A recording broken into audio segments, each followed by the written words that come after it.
வணக்கம். இன்றைக்கி நம்ம பார்க்க போகிற ரெசிபி ஒரு 10 நிமிஷத்துக்குள்ளே செய்யக்கூடிய எறா தொக்கு தான் நம்ம பார்க்க போகிறோம். இது ரொம்ப சிம்பிளான ரெசிபி தான், ஆனால் அதே சமயத்தில் இதிலிருந்து நமக்கு கிடைக்கக்கூடிய ஹெல்த் பெனிஃபிட்ஸ் ரொம்பவே அதிகம். வாங்க இந்த ரெசிபி எப்படி செய்யலான்னு பார்ப்போம். க்ளீன் பண்ண எறா ஒரு 200 கிராம் எடுத்து வச்சுருக்கேன். இது தவிர கொத்தமல்லி இலை ஒரு கை அளவு, இஞ்சி பூண்டு பச்சை மிளகாய் ஒரு பாதி, லெமன். எறாவை தவிர நான் சொன்ன மற்ற எல்லாத்தையும் ஒரு மிக்சி ஜாரில் எடுத்து தேவையான தண்ணி சேர்த்து நல்லா அரைச்சிக்கோங்க. ஃபைன் பேஸ்ட்டாக அரைச்சிட்டு அதை ஒரு பவுலில் எடுத்துக்கோங்க.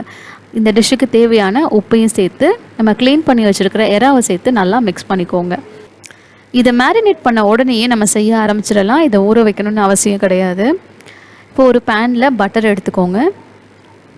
பட்டர் உருக ஆரம்பித்ததும் நம்ம மேரினேட் பண்ணி வச்சுருக்கிற எறா, அந்த கொத்தமல்லி பேஸ்ட் எல்லாத்தையும் சேர்த்து அதில் ஆட் பண்ணிக்கோங்க. நல்லா ஹை ஃப்ளேமில் வச்சு இதை குக் பண்ணுங்கள். கொஞ்சம் நேரம் ஆன உடனே நம்ம அந்த அரைச்ச தொக்குலேருந்தும் எறாலேருந்தும் தண்ணி வெளியே வர ஆரம்பிக்கும்.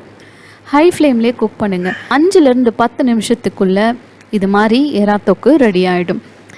இதில் நம்ம சேர்த்துருக்கிற கொத்தமல்லி, இஞ்சி பூண்டு பச்சை மிளகாய், லெமன் ஜூஸ் எல்லாமே பார்த்திங்கன்னா நம்மளுடைய எதிர்ப்பு சக்தியை அதிகரிக்கக்கூடிய தன்மை கொண்டது. முக்கியமாக கொத்தமல்லி இலை தினம் நம்ம சாப்பாட்டில் சேர்த்துக்க வேண்டிய ஒரு பொருள். நம்ம கட் ஹெல்த்துக்கு ரொம்ப நல்லது. அதாவது டைஜஷன் ரிலேட்டடான எல்லா ப்ராப்ளமுக்கும் அது ஒரு மிக அருமையான மருந்து. ஸோ தினசரி சாப்பிட வேண்டிய உணவுகளில் இந்த கொத்தமல்லி ரொம்ப ரொம்ப முக்கியம். அந்த கொத்தமல்லியை சேர்த்து ஒரு 10 நிமிஷத்துக்குள்ளே சூப்பராக செய்யக்கூடிய எறா தொக்கு ரெடி ஆகிடுச்சு. இது உங்களுக்கு பிடிச்சிருக்குன்னு நினைக்கிறேன். உங்கள் கமெண்ட்ஸை என்னோட ஷேர் பண்ணிக்கோங்க. தேங்க்யூ.